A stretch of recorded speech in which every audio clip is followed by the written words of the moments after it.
Hai guys, balik lagi sama Mimin. Kali ini kita bakal lanjutin alur cerita Eren lagi. Bagi yang belum lihat part sebelumnya, bisa cek link playlist yang ada di deskripsi. Link traktiran kopi juga ada di situ ya. Langsung aja ke ceritanya. Part kemarin berakhir, di mana Eren berhasil membantu Argos membalaskan dendamnya, di mana Eren membongkar kebusukan yang telah dilakukan oleh Khon Lofre dan putra tertuanya, yaitu Morgan. Sehingga berkat itu Argos dan Eren pun mulai menjadi dekat. Argos pun lalu menunjuk Leon dan ia bertanya, apakah orang ini yang akan menjadi muridnya? Dan scene pun lalu berpindah, di mana rombongan Eren akan kembali menuju ke Kekaisaran, di mana Argos pun juga ikut sekaligus melatih Leon. Terlihatlah Leon yang sangat kelelahan mengikuti latihan dari Argos yang sangat ekstrim. Namun di saat itu Argos pun langsung mencambuk Leon agar tidak berhenti berlari. Argos berkata bahwa Leon harus bisa mengatur nafasnya, karena jika ia kehabisan nafas, maka Leon juga akan kehabisan staminanya, dan itu sama saja mati saat di pertempuran yang sebenarnya. Argos berkata lagi bahwa teknik bernafas merupakan dasar dari bela diri, dan Leon pun membenarkannya. Lalu mereka berdua pun melanjutkan sesi latihannya. Dan terlihatlah Eren, Lindsay, dan Irene yang mendengar suara Leon yang lagi dimarahin Argos. Di sana, Lindsay dan Irene pun merasa sedikit khawatir dengan Leon karena latihan dari Argos cukuplah keras. Leon pun menenangkan mereka berdua. Ia berkata bahwa Argos dan Leon itu adalah pasangan guru dan murid yang sangat cocok, dan Leon memiliki potensi yang mungkin bisa menandingi Argos nantinya. Lalu terlihatlah Leon yang mulai bisa mengatur ritme nafasnya sehingga ia tidak terlalu ngos-ngosan. Namun brak, secara tiba-tiba kaki Leon pun tersandung oleh sebuah kayu, sehingga ia yang lagi lari pun langsung jungkir balik dan menghantam tanah. Dan kesialannya tidak berhenti di sana saja. Si Leon yang tersungkur pun langsung terseret oleh kuda yang berlari bersama dirinya. Dan Argos pun memberitahu bahwa Leon tidak fokus. Jika itu terjadi di medan perang, maka sudah pasti si Leon bakal mati. Dan di Kekaisaran nanti, Leon akan melawan lawan yang sebenarnya. Jadi saat inilah yang pas untuk Leon belajar dasar-dasarnya. Dengan auranya, Argos berkata bahwa ia telah diberikan waktu 3 bulan oleh Eren untuk mengajari Leon sampai mati. Sontak Leon yang mendengar itu pun hanya bisa pasrah saja, dan ia mengiyakan perkataan Argos itu. Tapi scene pun berpindah ke wilayah Pendragon, di mana Vincent sedang memberitahu kepada Luna tentang yang Eren lakukan sekarang. Sontak Luna pun menjadi terkejut. Ia tidak mengira kalau Eren akan bertindak sedalam ini, bahkan terlibat dalam pembunuhan anak seorang Khon. Terlebih lagi Vincent memberitahunya bahwa Eren memberikan perlindungan kepada pelakunya. Awalnya Vincent terkejut dengan keputusan Eren itu. Namun setelah mengetahui apa yang terjadi sebenarnya, Vincent pun tidak mempermasalahkannya. Lagian si Morgan memang pantas mendapatkan kematian. Apalagi yang membunuhnya adalah bapak dari korban yang ia bunuh sendiri. Tapi menurut Vincent ini juga bisa menimbulkan masalah baru, di mana dengan masalah ini pihak-pihak yang bermusuhan dengan Pendragon akan mencari celah dan mulai bergerak. Vincent bergumam bahwa matanya tidak akan pernah salah. Eren adalah seorang pemimpin yang benar-benar ingin melindungi rakyatnya. Dan yang ia bisa lakukan sekarang adalah membuat Eren menjadi sekuat seorang raja demi mewujudkan cita-cita mereka. Dan scene pun berpindah di mana Elkin sedang melatih beberapa prajurit untuk bertarung menggunakan Griffin. Di sana Elkin hanya mengawasi latihan itu dari bawah saja dan cuma memberikan arahan. Dan di saat itu muncullah Vincent yang datang sambil memuji pekerjaan Elkin yang bagus. Vincent berkata bahwa penunggang Griffin adalah kekuatan masa depan dari Pendragon, di mana dengan perkembangan seperti ini maka tidak akan ada yang bisa menandingi mereka. Vincent pun kembali memuji Elkin karena sebagai pemimpin tim ini Elkin berhasil mengarahkannya dengan baik. Namun si Elkin pun hanya bengong saja tanpa memperdulikan pujian dari Vincent itu. Dan Vincent pun lalu meminta Elkin untuk melakukan sesuatu, dan Elkin pun langsung menyetujuinya. Vincent pun menjadi sangat senang, dan ia akan menugaskan Elkin di bagian strategi transportasi, karena dengan kemampuannya Elkin akan sangat dibutuhkan. Namun lagi dan lagi si Elkin pun hanya bengong aja tanpa memperdulikan Vincent. Sontak si Vincent pun menjadi terdiam juga melihat tingkah Elkin itu. Vincent pun jadi bingung, apakah si Elkin masih punya dendam sama dia saat mereka beradu pedang dulu? Atau memang si Elkin ini cuma introvert aja? Dan akhirnya mereka pun berdua jadi diam-diaman. Dan itu lumayan lama. Dan akhirnya Elkin pun membuka obrolan, di mana ia bertanya kepada Vincent, apakah Vincent mengetahui Saul pergi kemana? Vincent pun sempat terdiam sesaat. Ia pun lalu menjawab bahwa Saul sama seperti Eren, mereka hanya akan pergi jika ada sebuah masalah yang sangat penting. Dan terlihatlah Saul yang sedang terbang di sebuah lembah. Di sana Saul pun langsung berubah wujudnya dan memasuki lembah itu. Saul pergi ke tempat itu karena Eren lah yang telah memberitahunya. Tempat ini bernama Padang Rumput Lobstein. Tempat ini memiliki sejumlah besar mana yang tidak aktif atau yang disebut Dragon Vein. Saul berencana untuk membuat sarangnya di tempat ini. Namun tiba-tiba Saul pun merasakan kehadiran sesuatu. Dan terlihatlah seekor naga hitam yang datang mendekat. Si Saul pun terkejut melihat kedatangan naga itu karena ia mengenalinya. Naga itu adalah Black Dragon Amulhat. Black Dragon itu pun langsung berubah wujudnya menjadi bentuk manusia. Nih desain manusianya pada mirip-mirip ya. Black Dragon itu pun lalu bertanya apa yang ratunya lakukan di tempat ini. Melihat keberadaan sang Black Dragon, Saul pun bertanya apakah dia pemilik tempat ini. Namun Amulhat pun menjawab bahwa ia bukanlah pemilik tempat ini. Dia hanya menemukan tempat ini secara tidak sengaja dan ia belum memberitahukannya ke sang ratu. Saul pun bertanya balik, mengapa Amulhat menyembunyikan hal ini darinya? Amulhat pun beralasan bahwa sejak Pendragon melanggar janjinya, sang ratu mengalami luka parah, sehingga ia tidak ingin mengganggu ratunya dengan informasi yang sepele seperti ini. Saul pun lalu terdiam sesaat. Lalu Amulhat kembali bertanya, apa yang dilakukan sang ratu di sini? Amulhat juga berkata bahwa semenjak ia menemukan tempat ini hanya ada dua kesempatan yang ia ketahui, di mana mananya menjadi tidak terkendali. Kejadian pertama saat musim semi ini, dan kejadian yang kedua saat sang ratu melakukan perjanjian dengan Pendragon. Amulhat juga berkata bahwa Pendragon atau Eren tidak hanya memiliki aura naga saja, tapi dia memiliki aura sang dewa iblis di dalam tubuhnya. Saul pun lalu berpikir, mungkin kejadian itu saat Rey bereinkarnasi menjadi Eren. Amulhat pun kembali melanjutkan perkataannya. Ia belum pernah mendengar seorang kontraktor yang dapat membuat kontrak dengan naga lagi setelah gagal dalam ujian pertama. Dan di saat perjanjian itulah mana di sini menjadi tidak terkendali. Amulhat pun bertanya, apakah sang ratu mengetahui siapa sebenarnya si Eren Pendragon itu?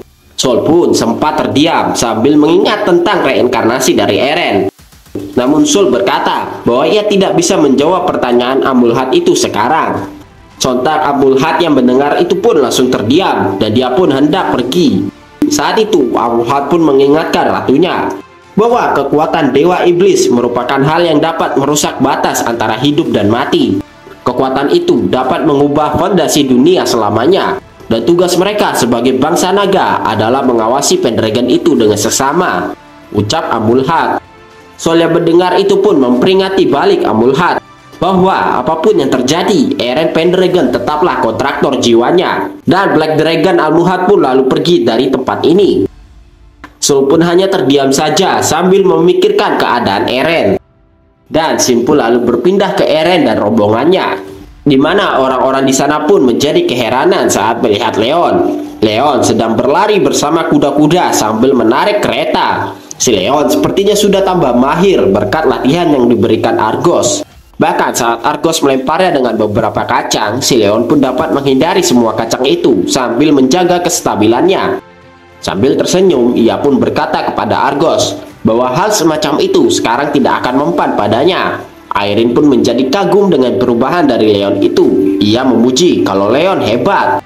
Dan sementara itu, Eren sedang melihat kondisi di Kekaisaran, di mana sudah banyak orang yang berkumpul di sini, sehingga ia harus cepat-cepat sampai ke dalam.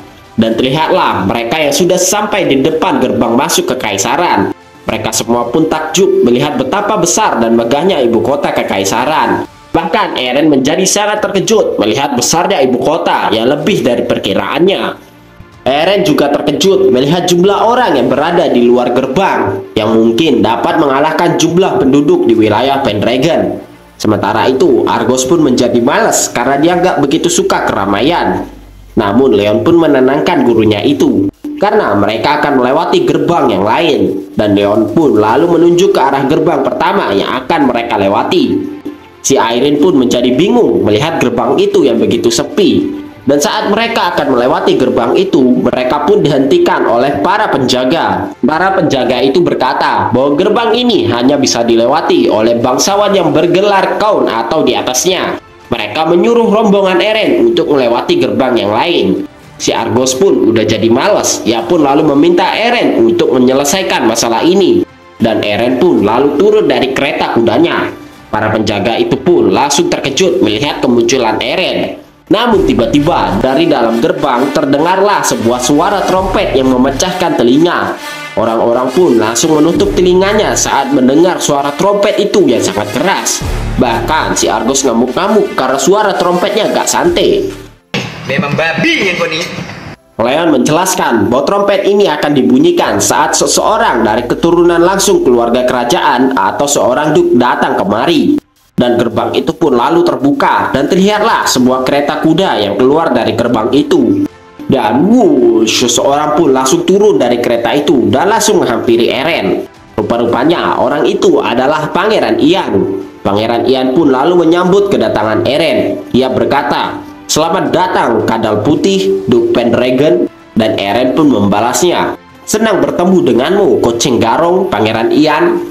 Lalu muncullah Putri Ingrid, adik dari Pangeran Ian. Ia pun memberikan salamnya juga kepada Eren. Dan Eren pun membalas salam dari Putri Ingrid itu. Sepertinya Putri Ingrid masih menyimpan rasa sukanya terhadap Eren. Dan Eren pun mengetahui akan hal ini. Macam tak betul je budak ni. Dan di saat itu muncullah Irene yang langsung keluar dan menyapa Pangeran Ian dan Putri Ingrid. Sontak Pangeran Ian pun langsung terkagum-kagum melihat kecantikan dari Putri Irene. Ia pun langsung menghampiri Irene dan memegang tangannya. Sementara itu Putri Ingrid pun langsung nempel ke Eren. Dan Eren pun hanya bisa pasrah saja. Eren bergumam bahwa hal ini sangatlah menyebalkan. Leon dan Argos pun hanya bisa terbengong saja melihat kelakuan dari para bangsawan di hadapannya mereka.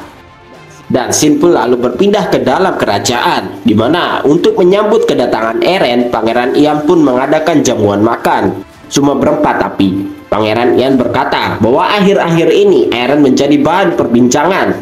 Dan Eren pun membalas bahwa Pangeran Ian juga terlihat cukup kelelahan saat ini. Sontak Pangeran Ian pun langsung ngamuk-ngamuk. Ia berkata kalau ini semua berkat ulahnya Eren. Dimanapun Eren pergi pasti bakalan bikin masalah. Pangeran Ian juga berkata bahwa adiknya sangat mengkhawatirkan Eren saat membuat ulah di Sisuk. Namun Eren pun langsung memotong perkataan Pangeran Ian itu. Eren berkata bahwa ia hanya melakukan tugasnya sebagai seorang duk. Sontak Pangeran Ian dan Putri Ingrid pun langsung terdiam seketika.